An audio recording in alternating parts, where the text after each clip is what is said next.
love like this. Welcome and good evening, everyone, to another episode of Love Like This Lovecast. I'm your host, Orlando Roy, a.k.a. Orlando, a.k.a. the Big Dick Bad Bitch. And if this is your first time listening to Love Like This, then I have something very special for you. A very special interview with a very famous person. If you listen to the episodes before this, then amazing, am I right? I know. And if you have listened to episode 50, 100, or 150, then whoa, I cannot believe myself that we have been going on so strong. And I'm happy to be here for y'all. And so, for our very special interview today, we are welcoming the one and only Jamila Mapp. Yes, the Jamila Mapp, 1% of podcasting success. Jamila Mapp, author, retreat leader. What else? Mom, wife, and now we can introduce her as tantric practitioner and sexologist Jamila Mapp. Welcome, Jamila. Welcome to Love Like This. How are you? I'm great. How are you? I am well. As you can see, I am excited to have you here tonight. I'm excited to be here. Thanks. Oh, yeah? Thank you so much for having me. Oh, thank you for coming. So tell us first, how are you? As a co-host, as a mother, as a wife, tell us all, how are you? How have you been doing? I'm doing pretty good. Those are all pretty hectic titles to hold. So I'm hanging in there as best I can. Yeah. Yeah. Okay, so school, right? You went back to school, which is scary for any adult. You think, as children, you just go to school for a few hours and come back, but you went back to school. How was that? Yeah, scary. It is scary for an adult to go back to school. So definitely took some adjusting to get back into that environment, and definitely required me to pull out some talents that I had suppressed. Oh, talents that you suppressed. Tell us some more about these suppressed talents now. I think it's just more discipline, studying, testing environments, group environments. And I went back to school for something that's not traditional education. So it required a lot of masturbation and introspect. Masturbation and school. Your school required a lot of masturbation. Now, this is the kind of school I think I might need to go to. Am I right?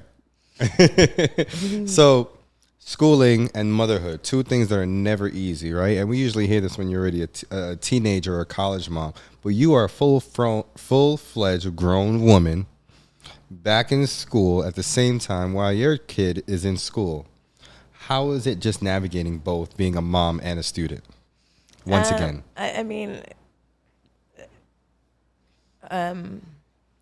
Holding multiple hats and titles is difficult. So shout out to any mom who's doing multiple things, but it's challenging. I'm a business owner. I own businesses. Ooh, talk about it. Shout out to the businesses. Audience, can we get a round of applause for her businesses? What businesses do you own, Jamila Mapp? Jamila Mapp. I own the brand Good Moms Bad Choices, which is also a podcast. There's a lot of things under that umbrella, which is the Good Vibe Retreat. I host women's retreats. We've hosted 10 in the last 2 years. Very good. I own a studio, Good Media. I run I design and run our merch business under Good Moms Bad Choices, and so all of that requires a lot. Yeah, and navigating being a student, learning something new, being a student, yes. Implementing the practice in which you're learning, retaining the information, while also being a present mom and a present business owner and a present partner has been it's really tested my abilities and my bandwidth. And I can understand that, as anyone can know, going to work and paying bills itself is already a stress. A mother, a businesswoman, a wife to be, Wife or wife to be? What are we? How's that looking? How's that coming along? I don't know. I think that'd be a question for you, Orlando. Stop! Stop it! Stop it! Stop it! It's not about me right now. So, tantra, right? You're going to school to be tantra certified. Why even tantra? Tantra is something that just called to me personally. I've always been aligned in, I think, tantric practices without being aware of it. But tantra is a natural modality for healing that doesn't exclude sexual pleasure. And I've never been one to shy away from sex. Neither have I. And or healing, so it seemed up my alley, and it's called me over the years through my journey. It's come up a lot. I interviewed the founder of my school on my podcast, and What was her name? If you don't just mind shouting it out for us. Devi Ward. Devi Ward, everyone. Devi Ward Erickson. Devi Ward Erickson. And what was the name of her school? Authentic. The Institute of Authentic Tantra. Nice, very nice. Okay, so Tantra's been calling to you. You've been calling Tantra to come in for an interview on your podcast, right? And so, I'm sorry. I'm so apologetic. For those of us who don't even know, because me myself, I don't. What is Tantra? Tantra is a lot of things, but I think in our society, it gets blanketed as just something sexual, and it's actually much deeper than that. It's a lineage practice. It's a spiritual science, if you will. A spiritual, natural modality that heals the energetic body and the physical body, and in its most basic form in Tibetan Tantra, the word Tantra actually means weaving light and sound with form. So am I like going to be able to put my light and sound into like an Advil pill and just like take a little Tantra pill and just with some water, and then I'll be like healed with my sex? Is that how it works? Essentially. Really? Essentially, yeah. So tell me more about this Tantra. Like, how are we weaving light and form and getting this healing, or what am I getting out of this? Light and form and sound. I mean, I think we're weaving that daily, whether we are conscious of it or not. Light is visuals, what we see. Oh, okay. Sound is the words we speak and the words we take in. And form is us, right? We're the tangible sum of our form in this life. So Tantra is using those basic things, visualizations, voice, sound, and weaving them in to utilize them as healing forms. It's kind of like having a medicine cabinet of self. Once you learn how to weave those things in a specific way that's aligned with the lineage, then you can ultimately put it in a Tylenol form and take it. So, yeah.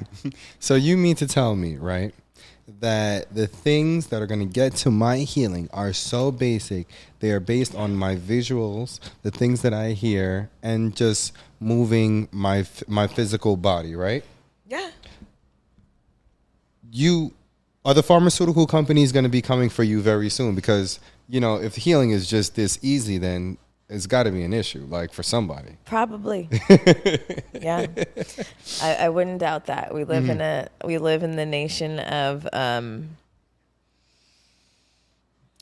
pharmaceuticals are king, and even at the expense of actual life.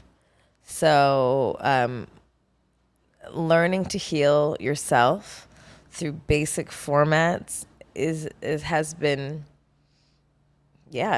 villainized. Yeah, I can understand and see that, especially in the kind of country that we do, where money is king, not healing, right? But in order to heal, there has to be some type of direction, right? You can't just go get a prescription yourself at a Rite Aid. You have to get a doctor to write this prescription for you, right? So essentially, you would be the practitioner of sorts. Yes. Right. So now, why should I come to Jamila Mapp, right? The 1% of podcasters and author who just graduated at Tantra, or anyone that may graduate Devi Ward Erickson's Tantric Institute. Like, why do we even need, for lack of a better term, why do we need you people? You people. I think most important about this conversation, before you just blindly go seeking a tantric practitioner, is two things. A, I am a sexologist and I'm a tantric practitioner. And B, anyone can use the title tantric practitioner under the guise of who knows, unless you kind of know the questions to ask. So for hiring someone like me, or consulting with someone like me, or someone with my specific expertise from my background, would be that I can help you with a number of things, and that can range. So I think that in the basic sense, I can help and assist with any blocks that are causing you to be, any obstacles that are causing you to be one with others, connection with yourself or connection with your lovers, your partners, your friends, your family. It can be to help heal and move through trauma, whether that be just any trauma, sexual trauma. And just for the record, everyone has been exposed to some sense of trauma. One of the things that is an obstacle for people in this society in which we live in is that we are kind of conditioned to not think of our traumas as trauma. We're kind of normalized it. So honestly, just getting back to your infinite self, who you were before any shame, any judgment, any practice of wrong religion, just your truest self is something that you could call on a tantric practitioner for. If you have any difficulties, be careful. If you have any difficulties being in union with yourself, being in pleasure with yourself, tapping into pleasure in general, if you have a hard time tapping into connection with your partner or with anyone, if you have a hard time communicating with love and compassion, if you have a hard time being present, if you have a difficult time with stress or anxiety, the thing about Tantra is that in this lineage, in Authentic Tantra, in the Institute of Authentic Tantra, we believe that the emotional body rules the physical body. And so the thing with trauma is it can live in your body whether you're aware of it or not. So, personal question. Personal answer. Tell me if it's, too personal. Are you circumcised, Orlando? I am currently circumcised. Currently, I don't know if you can get uncircumcised. You can't. And for a lot of gentlemen, this is the case. And that happens days out of the womb. And what happens is your body undergoes a tremendous amount of trauma. And whether or not you recollect it, because your body, all of our bodies, emotional and physical, when you're at a very young age and you experience trauma, it makes you forget that pain so that you can survive and you can move forward. If you're at an age where you cannot process a certain amount of trauma, your body is going to make you forget it. Logically and intellectually, but the truth is, physically and emotionally, you do not forget it. It's just suppressed. And so the concept of hiring or calling on a tantric practitioner is kind of understanding that we all hold traumatic experiences in our physical and emotional bodies that we may not recollect, but the practice of Tantra helps us heal past those things, even the ones that live in our subconscious that we don't remember. Whoa. You just laid a lot on us just now. Wow. And I'm being serious, like, wow. And as you were speaking, it made me think to myself, as doctors or surgeons, they're going through medical school and they're learning more information, right, about the body, the human body, and medicine and stuff like that. So I would think that they would know how to treat themselves better, or maybe things will come up for themselves, right? While they're in schooling, they could have a better understanding of how to treat and be healthy for themselves. So I wanted to.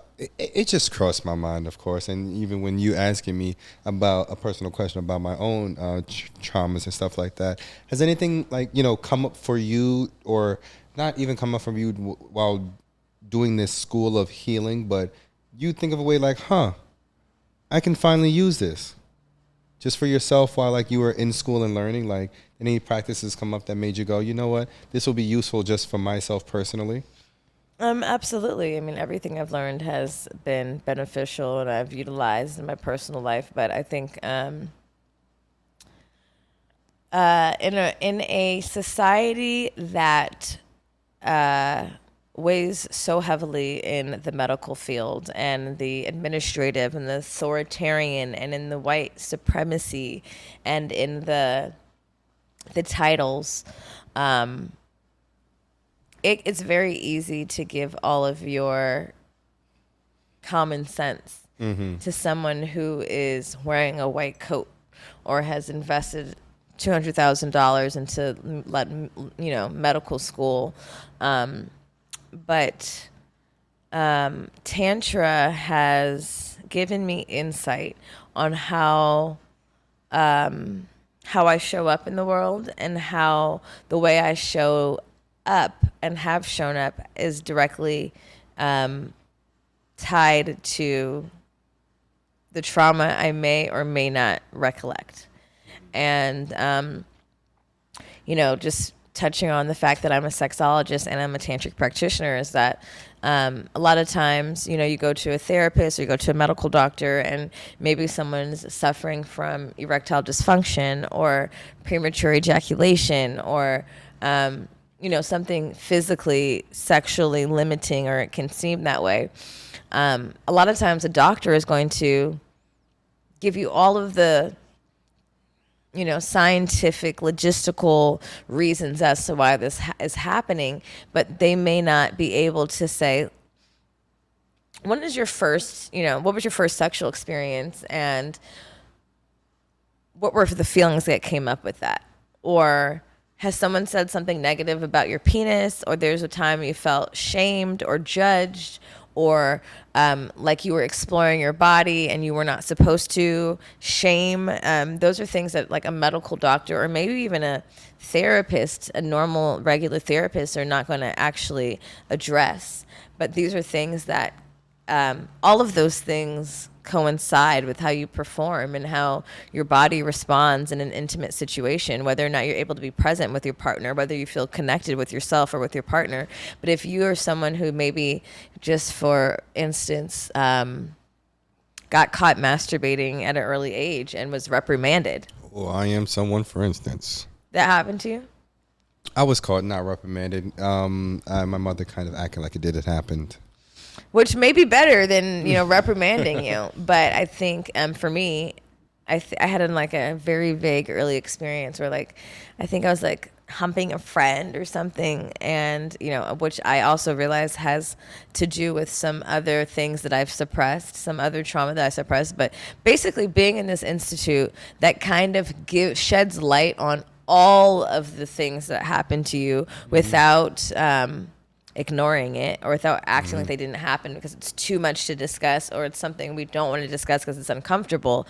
It kind of embraces all of it so that you can look at it in its totality and then really heal it in its in totality without separating it or acting like it didn't exist because it's uncomfortable for you because it happened at a certain age or because it's not supposed to happen or whatever, dialogues we give ourselves to actively suppress things that have happened to us and are uncomfortable. Now, I've done a little research myself because I'm a professional. And I went back to an episode of yours on your new podcast, Love Like This, right? And two things stood out to me, right? One of those things was what you guys did to get back on a good track. Please run it by me again. It was some routine about, eye gazing and making sure there's a connection and touching, and like that's what you do to get back on track. Like what was that about? What I believe you're referring to, Orlando, is something that is most popularly referred to as the polyvagal theory. Yes. And it's a theory that we have the ability to activate our parasympathetic nervous systems, which is basically indicates that, there are things that happen in our body involuntarily. Our nervous system is always working, just like your body is telling you to breathe or swallow right now. Or your lungs to pump or your heart to pump. These are involuntary things that our nervous system has the very intricate ability to do.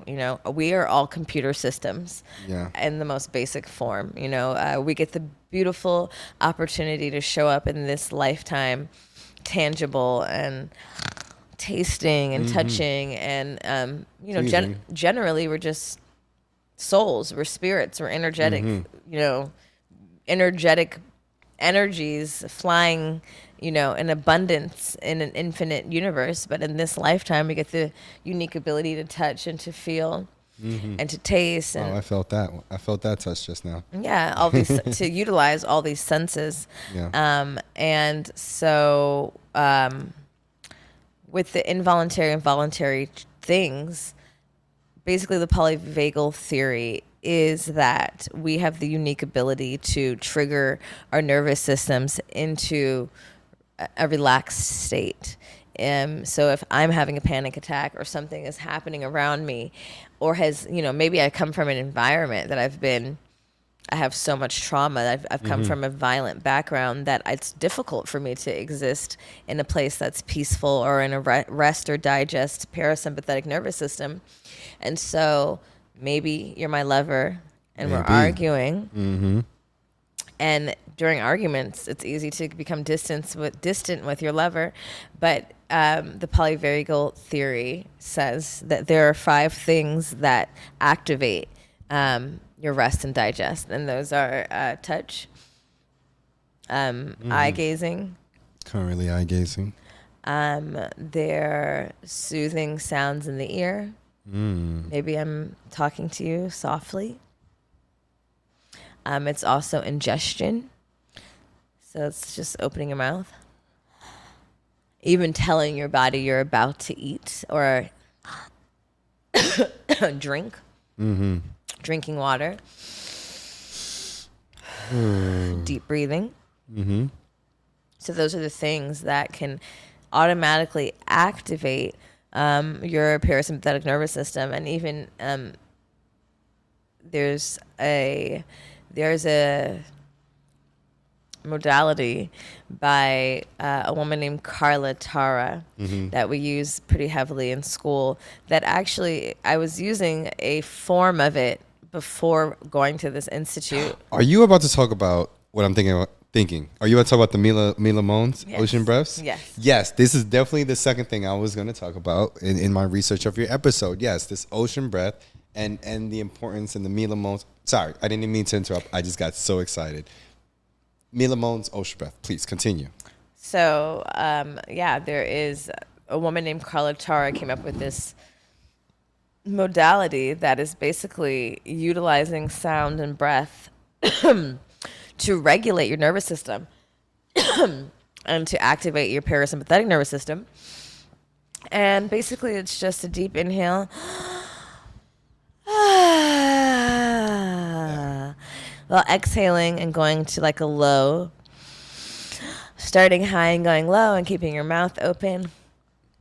So currently, Jamila Mapp has 2 fingers, spaced, her index and her middle finger spaced in her mouth. to show how wide her mouth should be open. And that's how it kind of wide it should stay open. And you inhale, you ingest, and keep your mouth open. You start at a high note, and you're kind of like, and then you go to a low note. But prior to this, I was doing Mila moans, and I was just making pleasurable sounds when I breathed.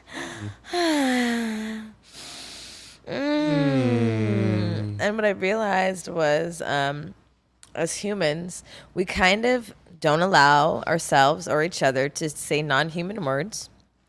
We kind of don't allow ourselves to use pleasurable sounds unless it's reserved for the bedroom or for sex. And making those sounds kind of triggers us in a way to soothe our bodies and our nervous systems to kind of come back.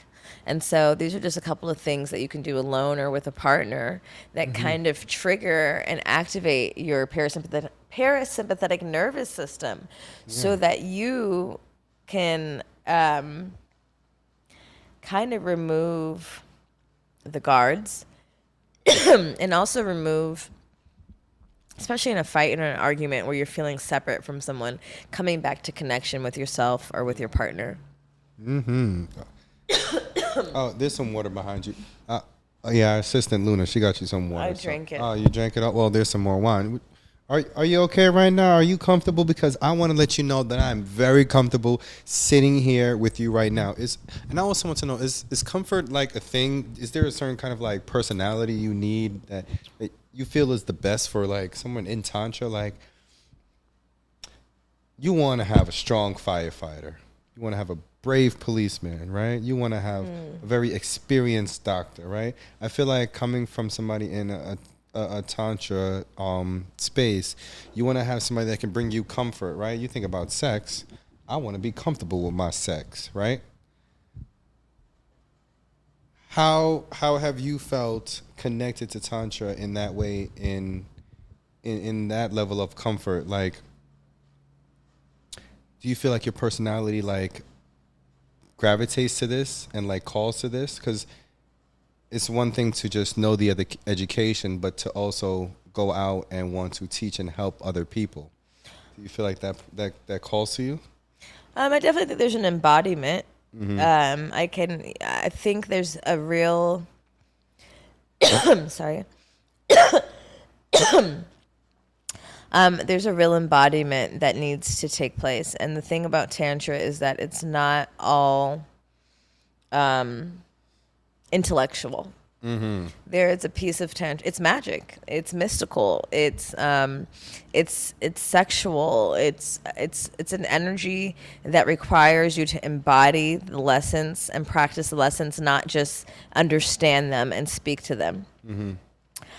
So I think what you're trying to ask me, two things is, for me personally, I had a reading probably 2 years before, a year to 2 years before I actually signed up for school, that said that this is something that I was called to. And I've kind of always felt like I was like a sacred hoe. I felt like I was a hoe, but I had reason and I had this unique power. A hoe with purpose. I feel like I've Nice. always had I've been in tune with my unique ability to make people feel comfortable and to be honest with me and to not feel judged. And I feel like without me realizing it, that was the beginning calling to this work.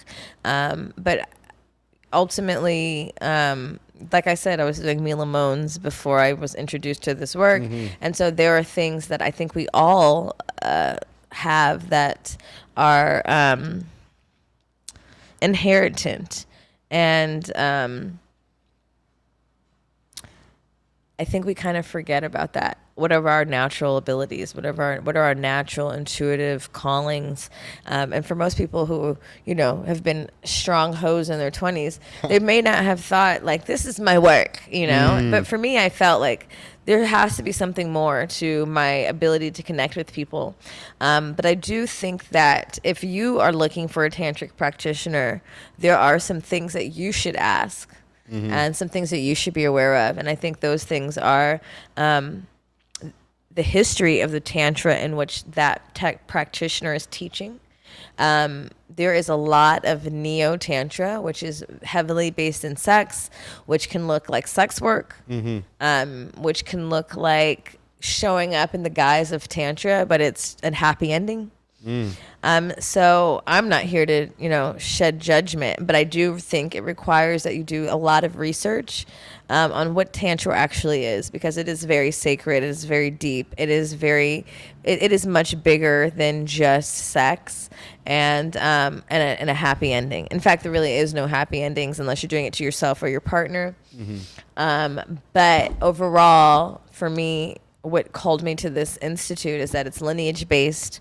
I can take you down the line of which this, specific lineage in which I study and the institute and all of the different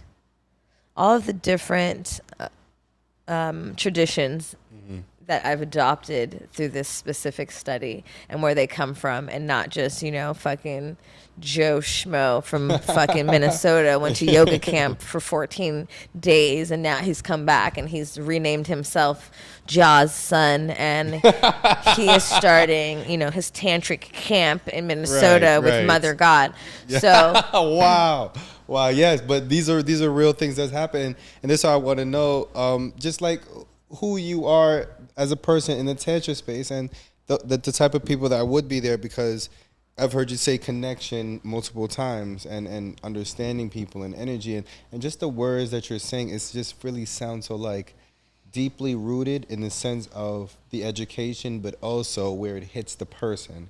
And I feel like you just have to be a specific type of person to be able to connect to someone, to hit that root of them, because the healing is in the most basic form hits the most basic part of you, the deep part of you, and it helps that and helps heal it. I'm just speaking in chat, but I'm just taking it from what you're saying and feeling that kind of connection. If I am wrong or right.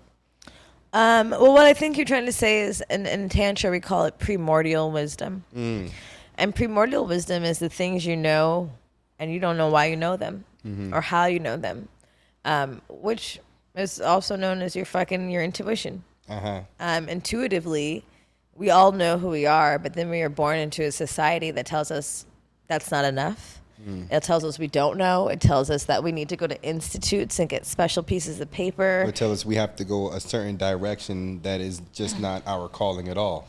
Well, yeah, like if you want to be a healer, but your dad says that there's no money in that and you need to survive, you're going to trade in HVAC. Yeah, right. You're going to show up and go to HVAC, and then you're going to do that for 20 years and not feel fulfilled and not know why. So I think with anyone and anything that you do, you need to, again, this is tantric, is that not removing your physical from your emotional. Your physical and your emotional self are not going to be at odds. So if you're waking up every day to go to a job that your body says, I fucking hate this job. So every time you pull up, there's something in your stomach that knots up. There's a tensing in your jaw and your shoulders that says, I fucking hate this place. That's probably spirit and your, energetic body telling you this is not it. But we're so often told that you got to go to school, you got to get a graduate, you got to get a job, you got to stay in that job, you got to get a 401k, you have to have insurance. And granted, all those things are realistic. But what I've learned is that you cannot go against your intuition and your intuitive self and your divine self, because that's what's connected to God, and that's your intuition. And a lot of us are surviving and living in this sympathetic nervous system, which is survival, which is the primal parts of ourselves, where it says we need to freeze or fawn or fight.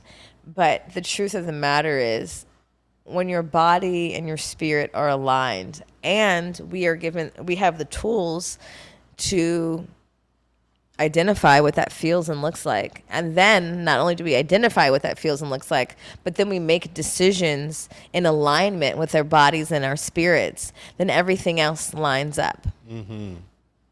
I honestly forgot what question you asked. Oh, no, we're no questions. We're just having a conversation about, the types of spaces that, people are in when attending a tantra school, type of spaces you are to be a tantric practitioner and a healer and a sexologist, and the type of spaces that people are in that might need this type of help. Just having conversations. Right? I think it looks different for everybody. Yeah, I think coming to terms that you're a healer. I think everyone really is a healer, but I think it is really coming to terms with not being in opposition with yourself. Right. And that is the general consensus of what I'm getting from what you're saying right now. I'm getting a nod from our producers right now about our time restraint, but there's a plus side to this, right? That also means it's time to light up our joint. All right. If you look to your right, our producers, I believe they rolled up a nice joint for you. Oh, well, I was told by the producers that you don't generally smoke during interviews, so I'm a little. I'm excited that you're here to join me. Oh well, I was told from our producers that we usually don't get famous people like you coming on our show, so of course we had to do whatever we can to make you feel comfortable. Well, let's do a little cheers. Oh sure, of course. The Love Like This Lovecast would like to cheers to Jamila Mapp, tantra practitioner and sexologist, on as a congratulations to graduating. Being the type of person that the world needs, and as a thank you for taking on this journey to help the world be a better place through pleasure. Cheers. Jamila Mapp. Now, if you will go ahead and light that up, I would like to ask you a question from our listeners, okay? Okay, I just want to say with that cheers, I will light up, but to all the listeners and audience members tuning in with us today, I would just like to let everyone know that I am taking clients. Okay. So if there is anyone who any of this speaks to, if there's anyone who's listening that this speaks to, and there's a range of ways in which Tantra can apply to you. Maybe you're pregnant and things are coming up from you, childhood trauma, just childhood blanks. Maybe you're suffering from feeling connection with your partner and you guys had it and have it, and maybe you're going through a rough patch and you need better communication. You need better sexual communication.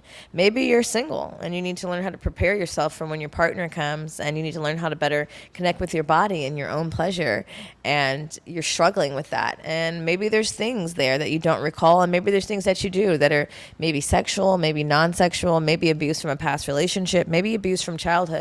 Maybe no real abuse that you can actually remember, but there are things that make you feel disconnected from people and from yourself. If you're pregnant and you're about to give birth and you want to give a tantric birth, these are just a few of the ways in which I am here to help you. And that's women, that's men, that's partners. There's no discrimination when we are trying to connect with our infinite selves. So if you have tried therapy, or maybe you haven't, and you're struggling with things that you don't think maybe a medical doctor or a traditional therapist can help you with, this is your sign to call Mila. Ladies and gentlemen, Jamila Mapp. Ladies and gentlemen, Jamila Mapp. I could not have said that any better. Actually, I couldn't even have said it myself. Now, let's get on to our listener questions, all right? One audience member wants to ask and say, what are some ways you use Tantra in daily life that can be beneficial to anyone? There's many ways, because Tantra is an embodiment. It's a way of life. And it's very simple. It's compassion. It's love. But what I've learned is you can only really give compassion and love if you have first afforded it to yourself. And what I've learned is most of us have not conquered and mastered that, because there's generally always a negative Nancy voice inside of us, because that's kind of how we're programmed. to be self-destructive. So one of the things and one of the ways in which I use tantra on a regular basis is nonviolent communication, which is there's a whole world of nonviolent communication. There's certifications, there's books, there's workbooks, but this is one of the modalities that we use in authentic tantra, and it's been extremely helpful. So there's something called tantric speech, which is super simple. It's talking to people kindly and yourself. So, I bark at my family a lot because I'm the fucking head of house. But what I've learned is that saying please and thank you can turn a demand into a request. And then it changes how it shows up. It changes the frequency of the request. So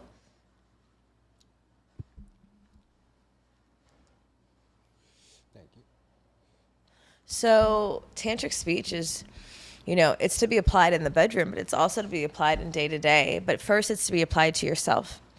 And it's like when you're talking to yourself negatively, checking it and then redoing it. It's when I'm asking my husband to do something, it's saying, hey, say please. Pick up your shoes. Please pick up your shoes, babe. Thank you.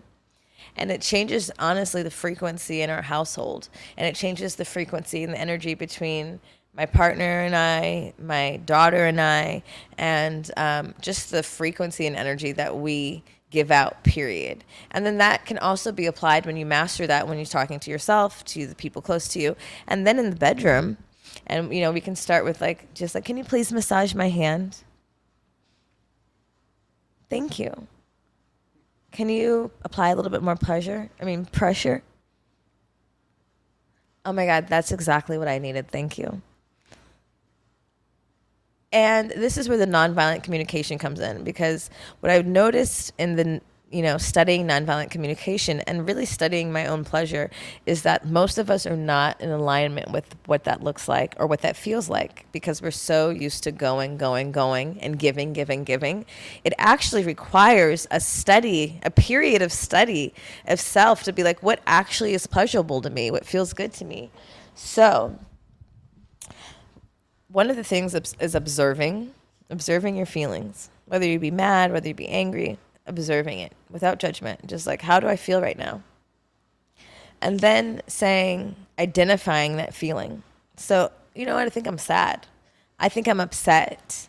And then it's like, okay, well, what could make me feel less sad? And then requesting it.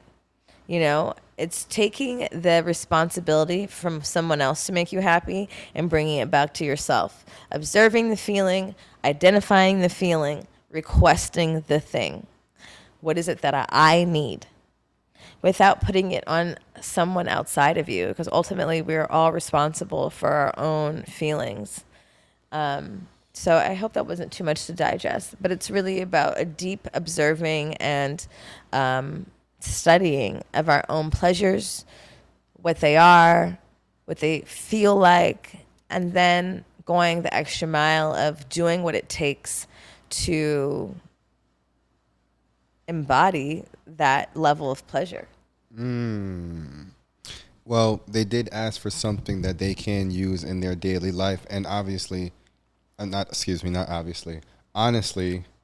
what better advice than speaking not only to other people, but speaking to yourself in a way that is peaceful and productive, all in the same sentence. And coming from someone who's a podcaster before they were a tantric practitioner, I've discovered the healing and the medicine through honesty and through just, quite frankly, the vibration of my voice, the power of my voice. Each of us are divine beings, and the frequency and the words that we emit are extremely powerful if we know they're powerful. So if we're using them in negative or careless or unintentional ways, they're still powerful. So when we cultivate everything in our lives to embody the power that we all hold, then it becomes extremely cultivating. It literally manifests our reality, because we are then utilizing our power intentionally. So I'm utilizing my power in my relationship to cultivate love and a loving environment and a closeness, because I'm aware of the closeness and the self-awareness I have in myself, and also the frequency that we're emitting to each other. Emitting to each other. And so it literally changes the frequency of my household and creates a force field of positivity. Yeah. Yeah, and I can attest to that. It can make negativity show up and be more apparent easier, so that you're able to fix it and not necessarily fall into the bubble of normalcy with negativity, because you can do it so often that it just starts feeling normal, and being in a negative space feels normal. Being around yelling, being around bullying feels normal to you. But if you're in this space of positivity, once something comes up, it's like, whoa, we don't do that.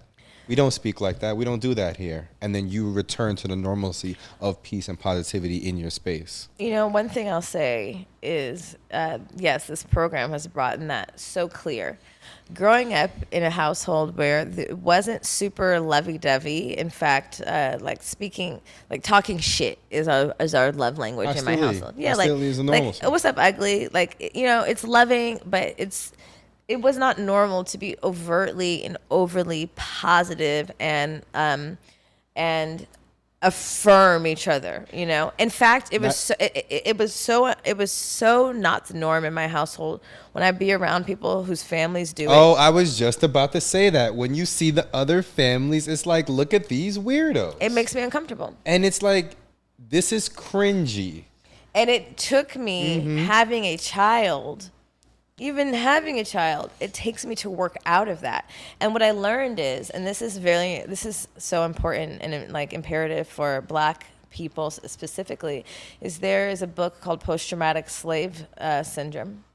And it displays all the ways that slavery has shown up in today's society amongst Black people. And one of the things is, if you were highly talked about in a positive manner, that would bring more attention to you and more attention to your kids.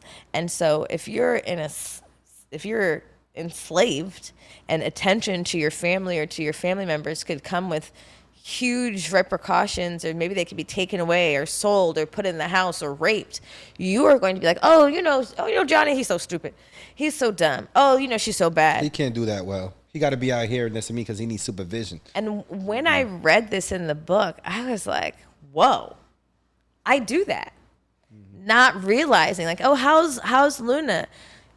Oh, she's so crazy. You know, she's so silly. She's, you know, it's always like a negative before a positive. And I wouldn't have even associated those things, but I see it even in how my family interacts with each other and how uncomfortable it makes me. And so, you know, now I am really lucky. I'm in a very healthy relationship with a very playful, kind, loving human being. And he is silly all the time.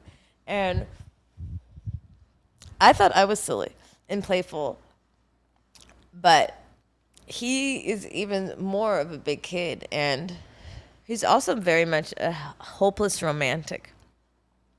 And it's admirable, and I love it, you know, and it reminds me, it constantly bursts my bubble of tensity where it's not necessary. And I realize it's necessary to have that reminder all the time, or else as adults we will retreat back to these tense, evil, stressed out versions of ourselves that really age us and put us in the survival mode, so that when it's time to experience pleasure, we are unable to.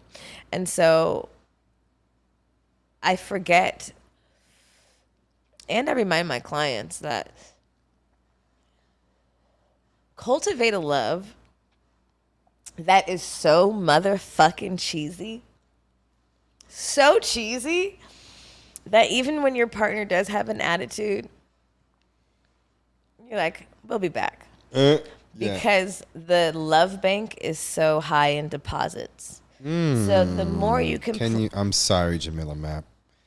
Can you say that one more time?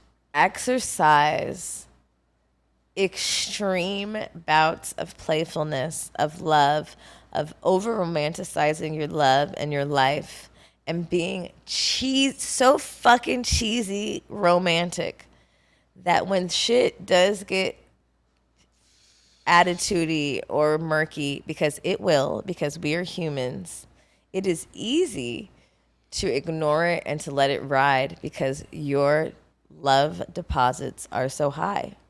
You've given so plentiful in the love space with your partner. You're not existing in a place of deficit, of stress, of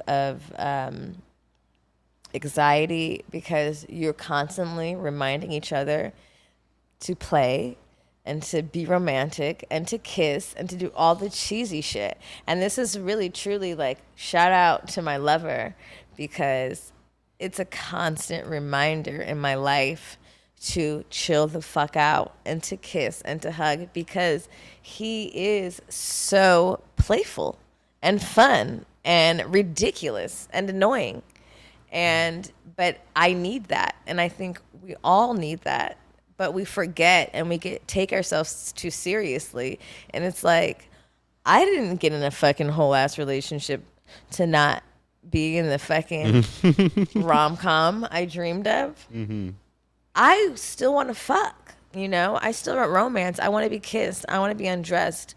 I want to do all the fun shit. I want to get drunk. I want to play. I want to wrestle. Like, I don't want to get into relationships so that we can both get super serious and tense and stop fucking. And I don't think anybody does, but we get into that cycle and then we forget. So this is your reminder, and this is the reminder to be annoyingly cheesy, laugh, be silly, all the things, because it's too easy to revert into the space of anxiousness and scarcity and fear, and that's no fun. Ooh. I couldn't have said it better myself. And to answer that question directly, this is everything you can do in your daily life. The producers are loving it. I'm so confused. They want me to hurry up, but they still loving the content. They just don't want you to stop talking. So we got one more listener question for you, okay?